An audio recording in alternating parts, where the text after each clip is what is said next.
A expressão vida após a morte, além do túmulo após a vida, outra vida ou outro mundo refere-se à continuidade de almas, espírito ou mente de um ser após a morte física. Os principais pontos de vista sobre além de prover das religiões orotéricas e metafóricas sobre vários pontos de vista populares. Essa existência continuada frequentemente forma um lugar em um reino espiritual ou em matéria. Acredita-se que as pessoas falecidas geralmente vão para um reino ou plano de existência específico após a morte, geralmente determinado por suas ações em vida. Em contraste, o termo reencarnação refere-se ao renascimento de um novo corpo físico após a morte. Isto é a doutrina da reencarnação animal, o período de existência do ser ou outro plano surge que ocorre entre duas existências físicas. O renascimento, relatos de brasileiros que já tiveram contato com espíritos. Da mulher que recebeu uma visita de sua amiga afogada ao anjo da guarda que dava cola de provas escolares. Os depoimentos abaixo foram originalmente publicados em janeiro de 2018 na edição especial Minha Experiência Sobrenatural de Mundo Estranho. Eles foram conseguidos por pessoas verdadeiras que foram entrevistadas. Primeira, registrei um fantasma em uma filmagem. Era uma sexta-feira de verão, 8 anos atrás, quando fui com mais 3 colegas fazer uma gravação no Parque Ecológico da Vila Prudente, na zona leste de São Paulo. Na época eu estava fazendo uma pós-graduação em cinema, queria pegar prática em filmagens. Então sempre propunha tomadas extremas para o trabalho do curso. Naquela manhã faríamos algumas cenas de um curta-metragem. O roteiro contava a história de um travesti que caminhava pela rua voltando de uma balada quando abordado por 2 homens em um carro.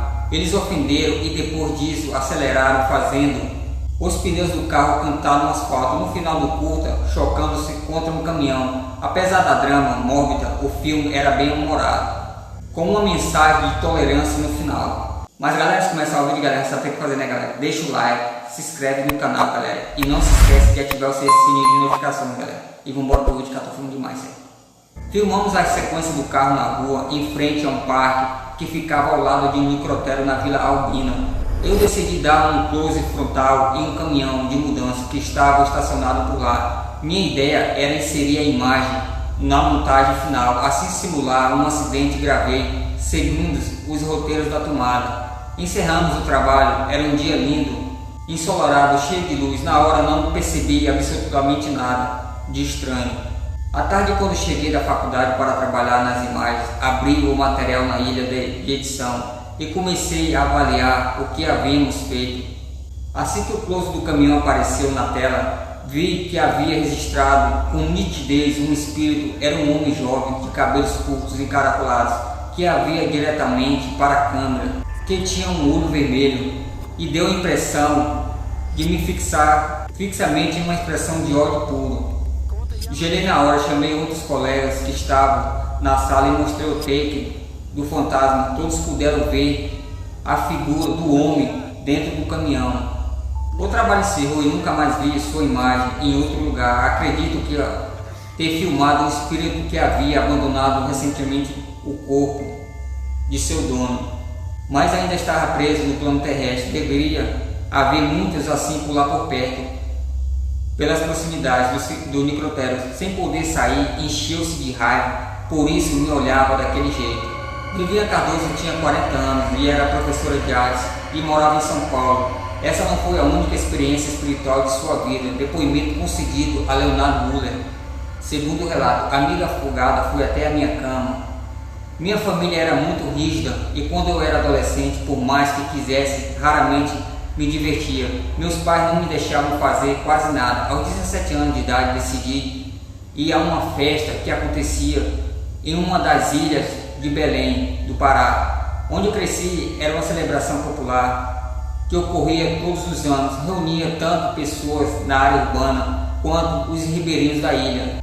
Todos os meus amigos estariam por lá. Comprei um ingresso e, sabendo que não teria permissão para sair de casa, planejei uma saída escondida.